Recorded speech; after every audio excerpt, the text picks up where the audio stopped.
All right, here we go. Tuesday morning. Markets trading lower. They were trading higher off the weakness we had yesterday. Big day yesterday.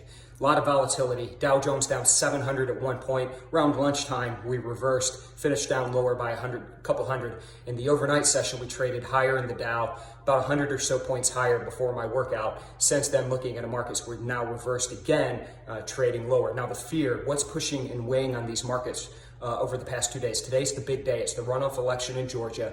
Questions around whether the Democrats are going to take complete control should they win this runoff. Markets generally speaking, don't like that. That's why you're seeing the pressure in the market. It gives one party complete control, makes it easier to push things through, particularly things that are negative for the market in general. Markets like to see that split Congress between Republicans and Democrats. Gives you a little bit of checks and balances. That's what's weighing on the market. So big day today. Look at some of the other markets. FX, continuation of that weakness in the dollar, strength in the euro, strength in the pound.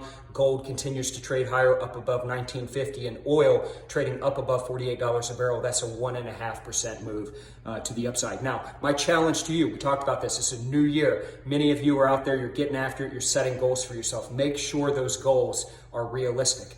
As an example, if you're working out for the first time and you're setting a goal to run a 6-minute mile and you currently run a 9-minute mile, that may not be a realistic goal. And what's going to happen is you're going to struggle to get there and you're going to end up giving up. So make sure that you set something realistic, set small targets that you can achieve, milestones, and keep working towards it. So if you're trading, say, hey, I'm going to trade 3 days a week in demo. Right now, I'm not trading any in demo. I'm going to trade 3 days a week in demo and build off that momentum. Realistic goals. All right, folks, let's go get it. I'll check in with you again tomorrow. Bye-bye.